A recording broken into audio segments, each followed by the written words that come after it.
The Bible contains the mind of God, the state of man, the way of salvation, the doom of sinners, and the happiness of believers. Its doctrines are holy, its precepts are binding, its stories are true, and its decisions are immutable. Read it to be wise, believe it to be safe, and practice it to be holy. It contains light to direct you, food to support you, and comfort to cheer you. It is the traveler's map, the pilgrim's staff, the pilot's compass, the soldier's sword, and the Christian's charter. Here, paradise is restored, heaven opened, and the gates of hell disclosed. Christ is its grand subject, our good, the design, and the glory of God, its end. It should fill the memory, rule the heart, and guide the feet. Read it slowly, frequently, and prayerfully. It is a mine of wealth, health to the soul, and a river of pleasure. It involves the highest responsibility, will reward the greatest labor, and will condemn all who trifle with its sacred contents. Pray it in, read it through, live it out, and pass it on.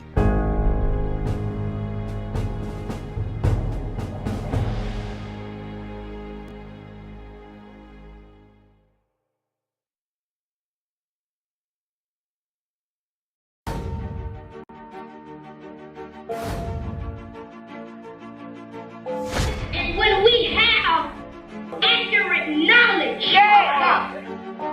we'll be able to go out and tell women, men, boys, and girls that Jesus Christ saves.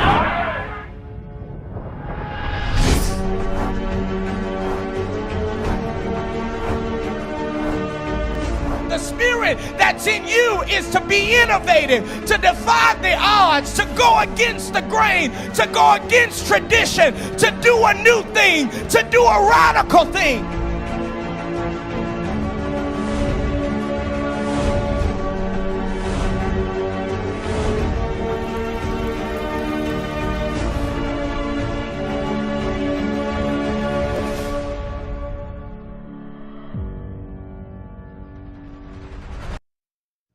Well, it's a Thanksgiving Thursday and the day that the Lord has made, and certainly we are rejoicing and we are glad in this day.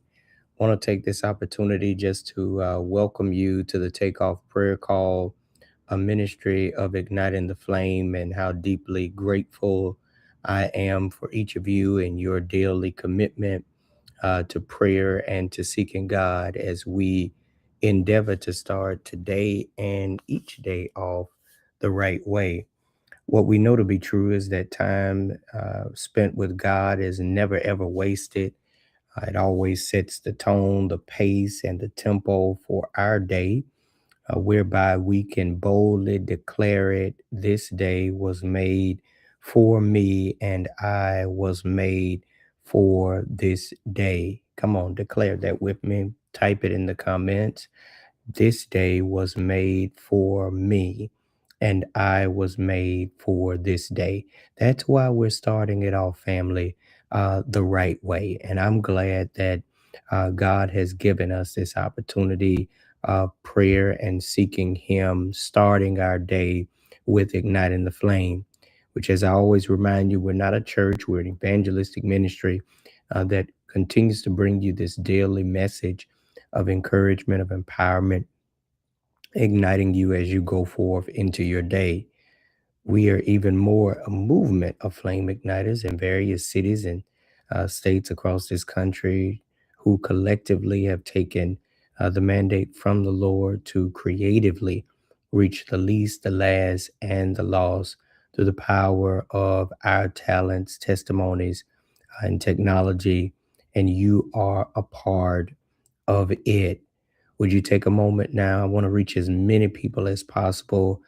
Share tag someone in this broadcast, be a virtual evangelist, be a digital disciple, so that we can reach as many as possible to the glory of our God. We're continuing in day 18 and we're pushing forward. We're pressing toward the mark.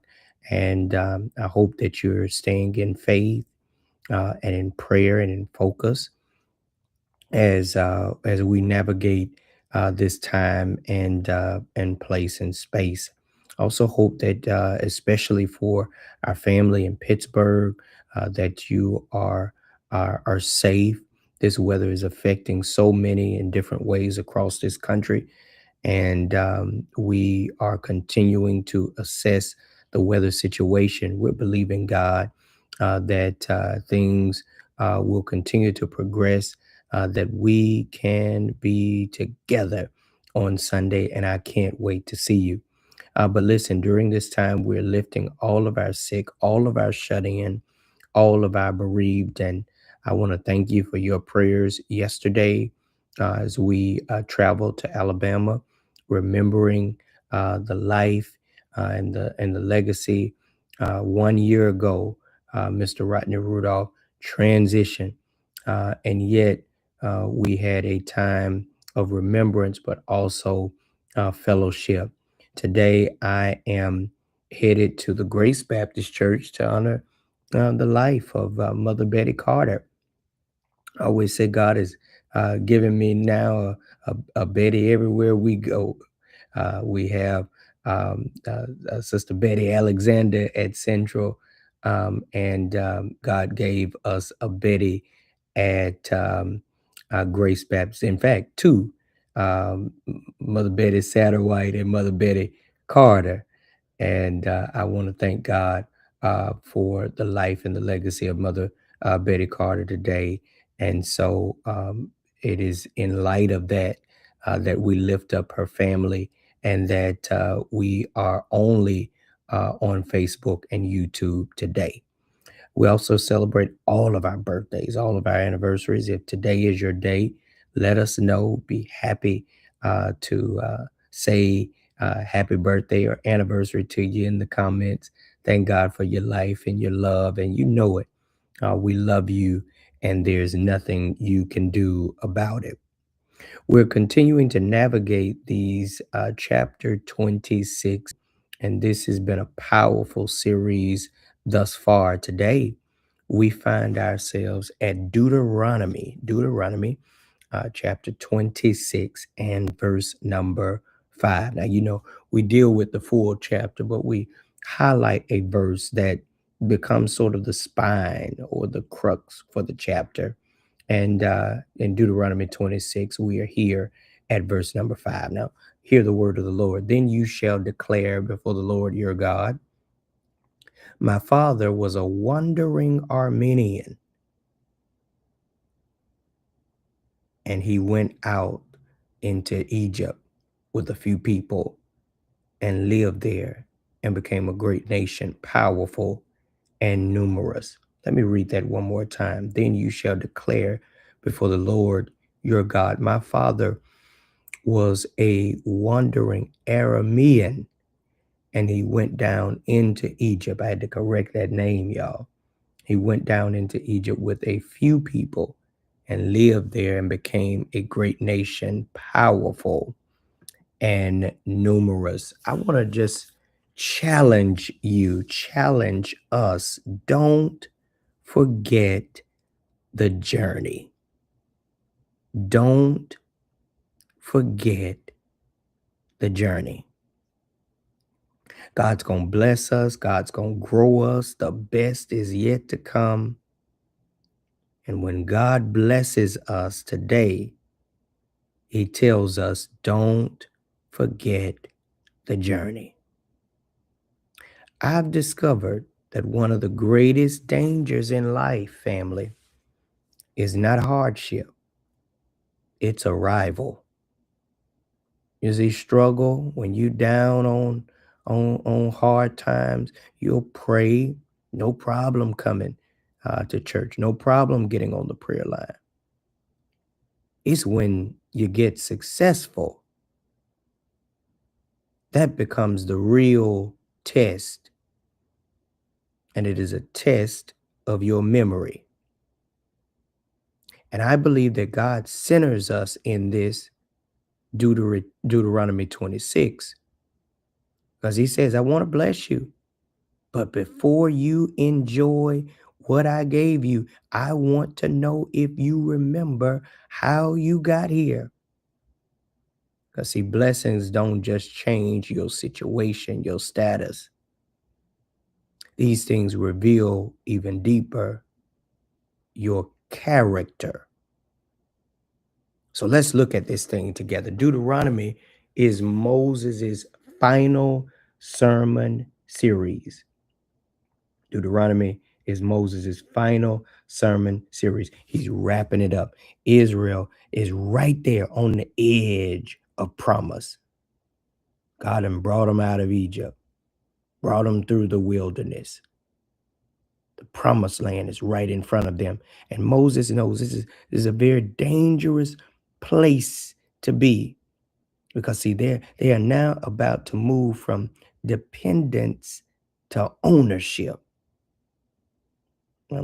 Manna every day in the wilderness to now markets of their own, from tents, this space today, another space next month.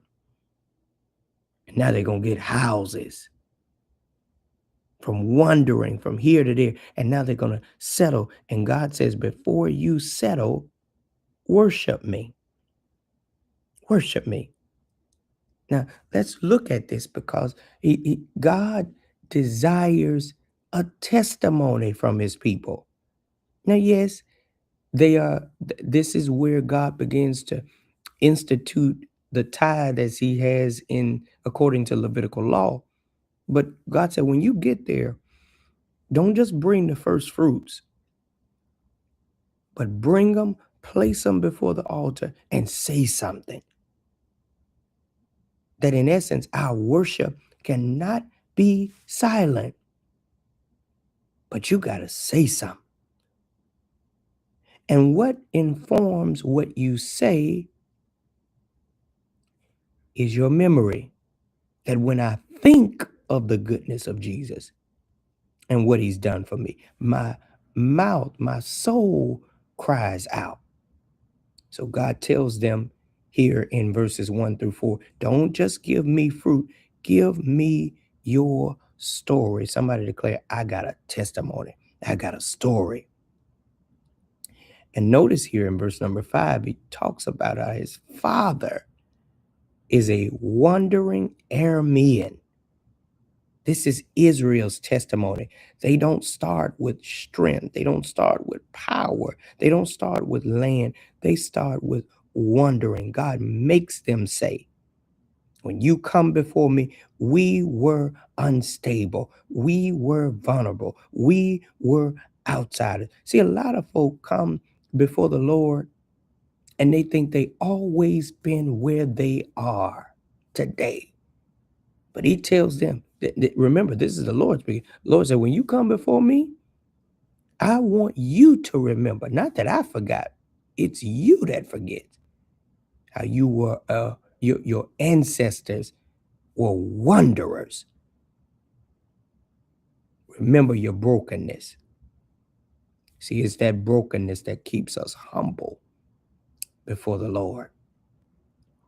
Listen, when we think about Black History Month and our elders, they used to always talk, I wasn't raised in no house. They talk about those shacks. They talk about cotton fields. They talk about survival, especially in the South. And for those that are in Pittsburgh, remember how your ancestors left the South and came for better opportunity. We cannot forget that. Even deeper continues in verse number 6 and 7, talking about that oppression. Yeah, slavery and suffering and crying out and waiting. God makes them say this aloud. Why? Because see, when folks start prospering, they forget their pain. But if you don't remember your struggle, you become insensitive to people that are where you once were. And in verse number 8 and 9, they testify, we didn't just struggle, we didn't just go through, but God brought us out. Somebody declared, God brought me out. Yeah. He said, don't just confess that you were wanderers and that you had to struggle. But in verse number 8 and 9, he tells them, you must confess, the Lord brought us out. Come on, type it. The Lord brought us out. And he brought us out with a mighty hand. That it wasn't Pharaoh that just let us out. It wasn't just strategy that got us. No, it wasn't strength that got us out. It was the Lord. God did it. Is there anybody that can look back over your life on this Thanksgiving Thursday and just say, God did it? God brought me out. Yeah, this is true liberation theology. Folks talk about liberation theology. It's not just human agency. It's not just our ability. It's not just our protesting. It's not just our mass meetings. It's the Lord that brought us out. And watch this. It is in verse 10 and 11. They bring the first fruits to the Lord before they enjoyed the harvest. God teaches them, honor me before you get cool, comfortable, and collect and relax. Worship first. Thank me first. Obey me first. Don't wait till you comfortable to be faithful. A whole lot of us say, well, I'd give more if I had more, and I participate more if I had more time. And we always say we'll do more when we get more. No, most likely you're going to do the same thing you're doing now when you get more. Start with what you got. God said, with what you got, honor me. Because everything you are, I made you. And everything you have, I gave you. But then he said, now, don't forget the least, the left out, the looked over. In verse number 12 through 15, he shows them it's not just about honoring me with your first fruit, but remember the Levites. That's the temple staff, church staff. That's what that represents. But then he said, remember the foreigners, the immigrants, the orphans, the widows.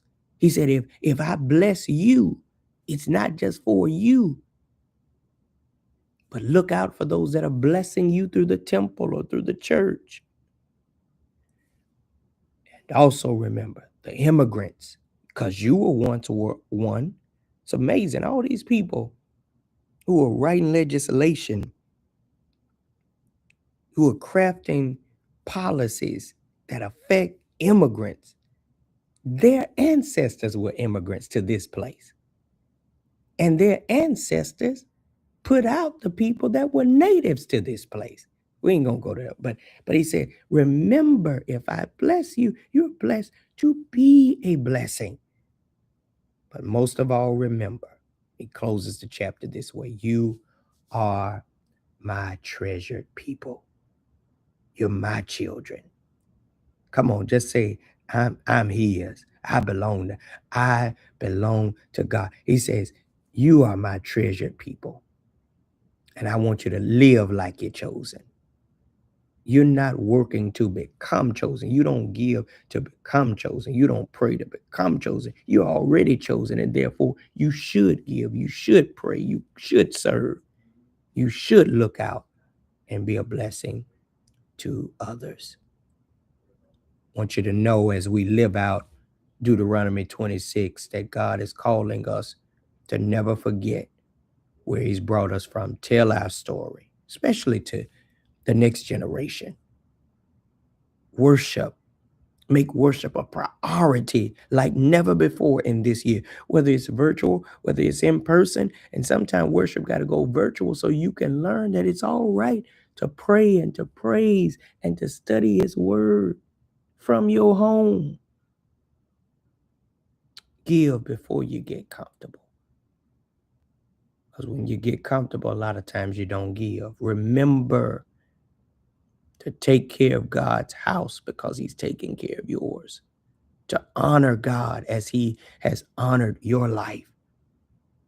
And don't forget those that have been that are where you have once been, those that are left out, those that are looked over. And watch this, always stay grateful. Heard a song say, Jesus, I'll never forget what you done for me. Jesus, I'll never forget how you set me free. Jesus, I'll never forget how you brought me out. Jesus, I'll never forget. No, never. If God has done anything in your life, don't forget. Don't forget your journey. Don't forget your pain. Don't forget the prayers. Don't forget the persons that supported. Today, I'm going back to Grace. 1 year ago, it was the first Sunday of February, I had to tell them that I was leaving, that I was grateful for my time with them, leaving and coming to Pittsburgh. I hadn't been back to Grace since. Today's going to be my first day back. I'm grateful for my journey. Every time I come to Montgomery, a year ago, I remembered the journey, the grief. I remember the sacrifice to get not just a year ago, but this has been a place of my formation where I got my start. I don't know how you got your start. I don't know your history. I don't know your story, but all of us have a story. All of us have a journey. And we must never forget how we got to where we are today. And only God could carry us, could bring us, could bless us. And can I tell you what? He ain't through. He's not through. And you may not be, though, where you want to be and ought to be. But at least thank him. You're not where you used to be. Don't forget your journey. Lord, how we thank you and praise you. We magnify your holy and righteous name. You've been so good, and you really have brought us a mighty long way. Thank you for our journey. Thank you for how far you brought us and how you've kept us in every way. We're confident you hadn't brought us this far to leave us. The best is yet to come. Help us to stay humble, to stay grateful. And as you blessed us, to remember to bless others. In Jesus' name, amen. Family, this message is for everybody that's got that testimony, and I want to challenge you to share this message. Be a blessing to somebody with this word on today. I've got to sign off, but would you help me share this word on today? Also, as we navigate this chapter 26 series, as you're blessed each and every day, whichever message blesses you when you are so fed and feel led, you can sow, whether it's 26 or whatever your best seed is. You can do it via Cash App, $Ignite, CDMIGNITE, CDM, only if you're led, only if you've been fed, for those today that won't forget their journey.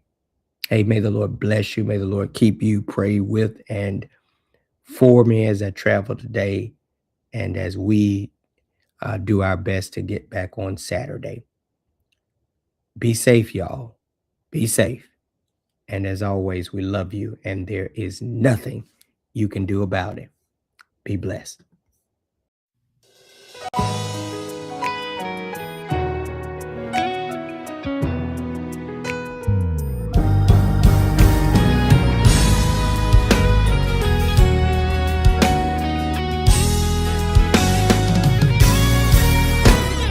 I have discovered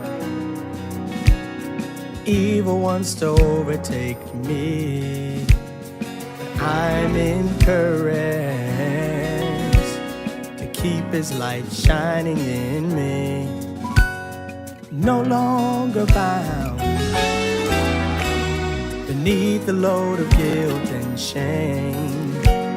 And if you're in darkness, He can bring a change. Ignite your flame. Don't be ashamed. Don't be Lift ashamed. your voice. Stand and proclaim. Lift your voice. Prove what God can do. What God can do. Show others He lives in you. Lives in you. Oh, ignite your flame. This is what He wants you to do. Oh, ignite. Ignite your flame. I believe you can do it. Listen, I know it may seem hard right now, but I discovered that evil, but I'm encouraged. I've got to keep the light shining. No longer bound beneath the load.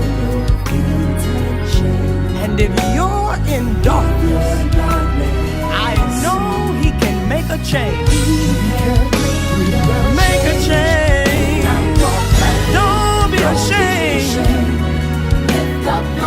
Stand and proclaim. Be living proof what God can do.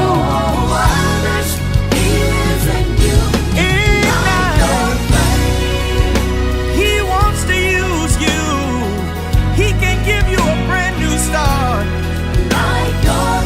It's never too late. Just get up from where you are. Tell Him, Lord, I'm available to you. I'll do what you say do. You can have your way. Tell Him, have your way. Oh, let it shine. Let it shine. Let it shine. Shine in me. Your guiding light. Your saving light. Let it shine in me. Let it shine in me.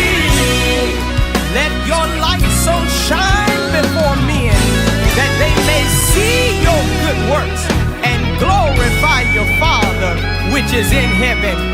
Reach beyond your situation